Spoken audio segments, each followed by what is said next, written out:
work today, staring out the window towards the sea. I was thinking of that pirate ship ride to Pleasureland that I had to go on last summer. After I got off it, not being funny, I was wandering around the theme park all dizzy and queasy, like a drunken sailor walking around a swaying deck. And then I puked up all my candy floss over a fiberglass mermaid. Another time in the hotel bar, I was gazing out to sea again, and a guest asked me, "So when's your ship coming in?" I replied to him with a song I wrote myself, about a mysterious old-fashioned pirate gunship that suddenly appears offshore. Just like that warship that arrived in the bay out of nowhere during the Great Transport Strike, with its guns pointed at the city. Anyway, my song tells of how I always stop for a moment when I'm cleaning a room and look out the window. This time I smile knowingly, because the dark ship I can see in the harbour, with its massive sails unfurled and its guns loaded, has come to bring my revenge, my payback for all I've had to put up with. The city is then flattened by the ship's cannons. Only my hotel's left standing, with me inside it, staring out at the oranges and yellows of the burning city, until the smoke blackens the other sides of the windows have just flicking cleaned. I have a good laugh at that. The ship in my song then vanishes with myself on board and a cargo of refugees. There is a somewhat nervous disposition among the passengers, but painful impressions on land disappear quickly at sea and soon seem merely like dreams. My song then tells of being adrift from the known world, on the floating dream of exile, between one place, which gets more distant, and a new place that's unreachable.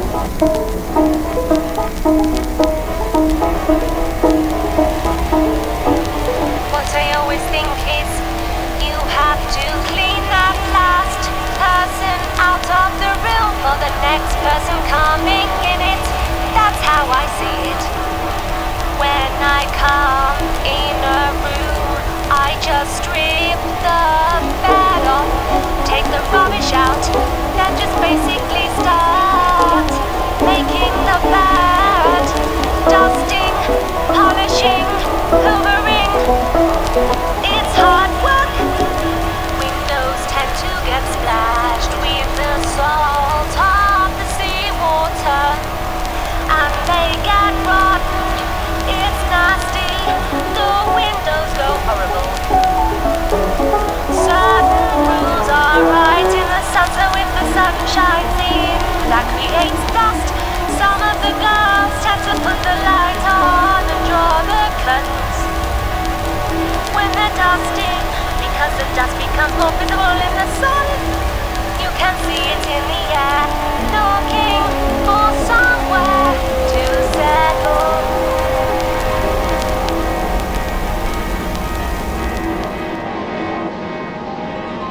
The pirate ship in my song suddenly appears off the coast of an island, somewhere in the middle of a distant ocean. The vessel has changed its form. Now it's a modern freighter. It still has me and the refugees on board, but we've also picked up some new refugees from a sinking fishing boat we came across. The authorities that rule the island don't want any refugees on their land and don't allow our ship to dock. The boat waits offshore for days and days, no country willing to take responsibility for the displaced people on the ship. Which reminds me of another song, one my nan used to sing to me. Not a favourite one about the seaside donkey who didn't like his pancake sweet. That was a good one. But the one about the hundreds of boats years ago that were rowed out to the end of the seaside pier, so that the lower class people of the town could be close to the lights and sounds of the society ball going on there. My nan sang of how the laughter and the music from the bright pavilion drifted over the water to the little boats, and of how the boats were almost invisible on the grey expanse of the sea. TV pictures of the ship full of refugees, the ship in my own song, I mean. A shot from helicopters flying above the vessel and shown all around the world.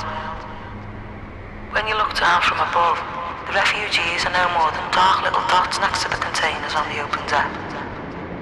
And this time, there are no cannons on their ship to aim at the watching world.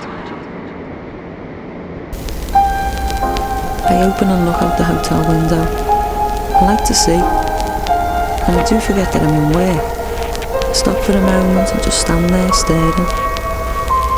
It's as if past events become present in that moment, like dust particles that we can see in the air only when the bright sunlight streams into the room.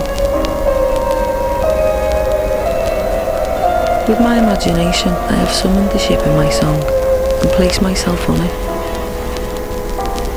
I imagine walking round and round the deck high up on top of the bridge, looking out in the direction of the land behind the ship and at the endless sea in front of it. The ship starts up its engines and heads back out to sea. I imagine the white foam as the ship cuts through the waves in the bright morning sunlight. And I know full well that the ship and all that it contains is unimaginable.